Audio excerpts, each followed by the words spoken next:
Hey guys, welcome to another video. Today we're going to be doing an install on a 2019 Ford Police Interceptor Utility. This install is going to cover how to install the Bluetooth and AUX harness that I offer on my website, but we're going to get right into it right now. You're going to need a trim tool to pop off these pieces right here. These trim panels run from top to bottom. You can start at the top, get behind it, and you're just gonna kind of work your way down. It pops back and out, so this one's being kind of a pain. You can work from either side.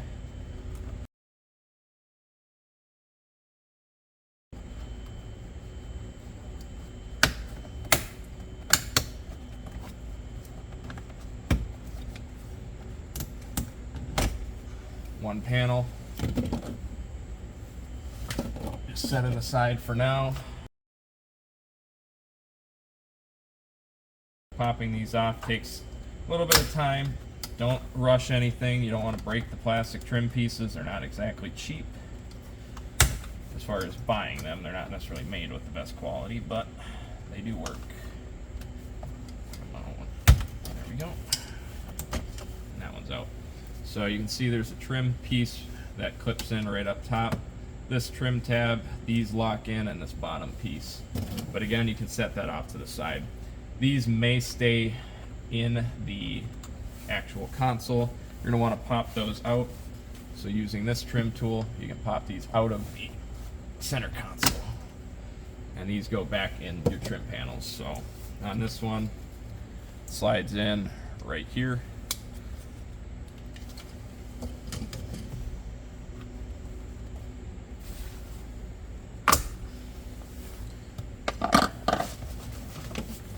Same thing, this trim panel, I don't know what you guys can see, and it slides in right like that.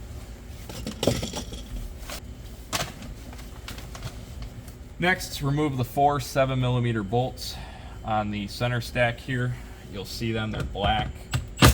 You don't need an impact, I'm just doing that because it's quicker. Be sure not to drop these as you can easily lose them. Put them somewhere that they're going to be safe.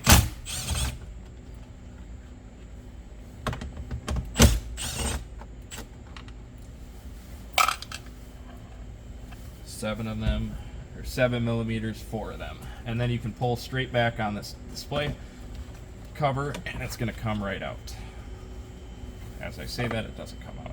If it doesn't, you can hook behind it and kind of pull, but generally the top's going to come out like this, and the bottom then pops out. On the back of your trim panel, you're going to have one harness on the bottom. Remove that, set this aside, and those bolt holes, 1, 2, 3, 4. Next, remove your APIM, which is right here. It's your CD player essentially. If yours has a CD player, this one does not.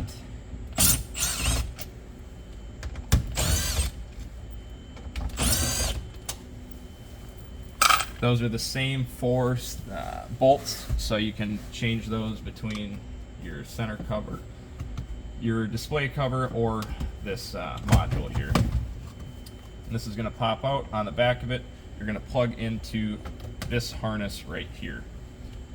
So you can remove the harness to make this easier and put this aside. This is your antenna, so try not to damage it. Alright, so next up, you're going to take this harness here and flip it around so that the connector tab, release tab, is on the bottom. This wire over here, the pin on the far left, it says 1. This is a red wire on this harness in particular. Take your AUX harness, you're going to pin it out, starting right next to this second pin. It's going to go red, black, or red, blue. It doesn't matter. Some of the harnesses are red, blue.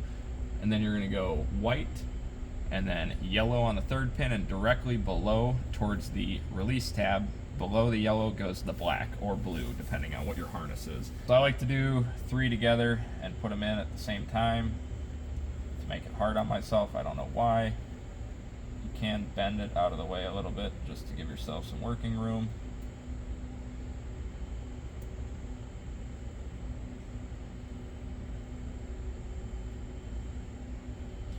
So once they're started, get your final pin lined up.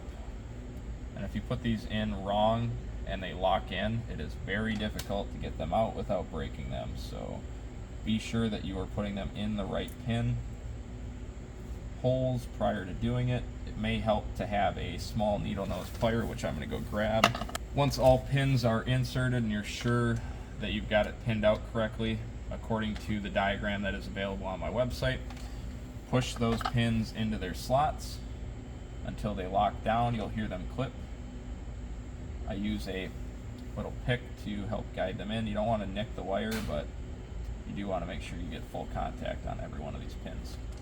Once you're sure all your wires are in, reinsert back into your APIM. Try not to cross any wires. Take the excess and you're going to wire manage so that everything looks nice and clean.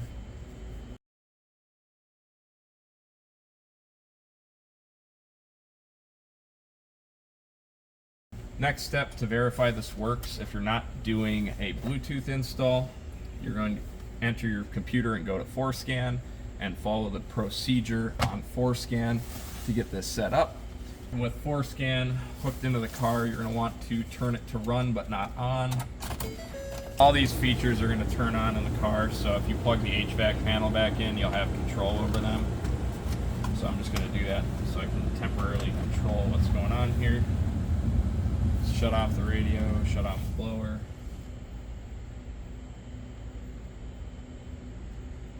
Connect the vehicle. Again, follow the instructions on the website for FORScan. It's going to run through and read your vehicle info, and then you can program, you're going to be programming the media button to transfer over the system to AUX, because without doing this, pushing media does nothing. Once you enable it, it will allow it to transfer over to AUX, which if you're only doing AUX, that's all you need to do. But if you're doing Bluetooth, you may want to program your 12 volt power point to turn off with ignition.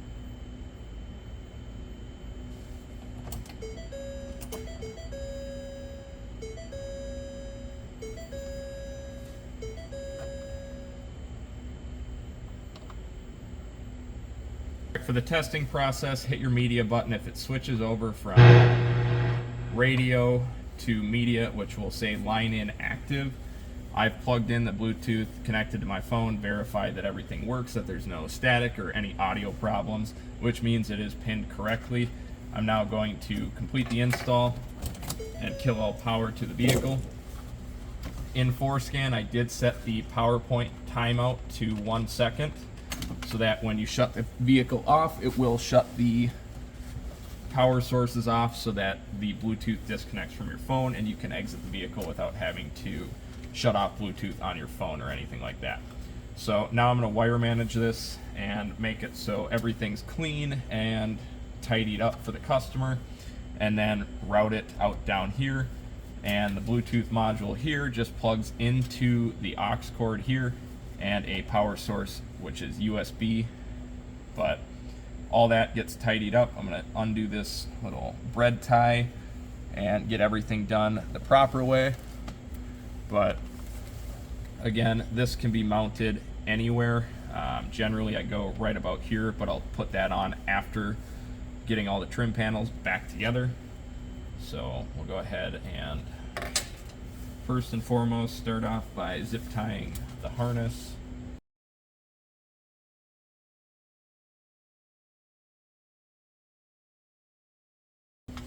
Go behind and drop it down.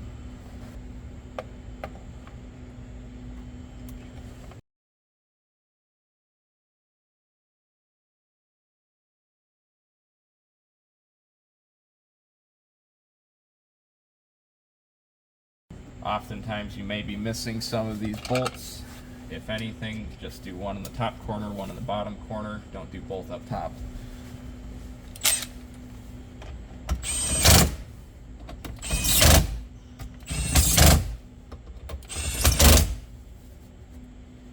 Grab your trim panel, connect it, hit the 4 ways, It will slide back in just like that.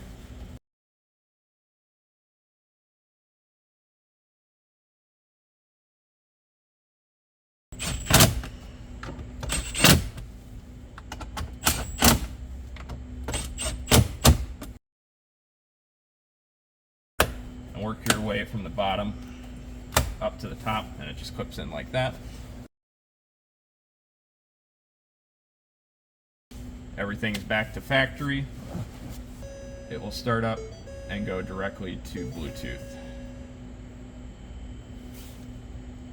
which you're not going to hear, but Bluetooth is active. Line in is active. This I recommend mounting right here, and for this install it's going to sit and look like that. And because I have it set, you can see it powered off.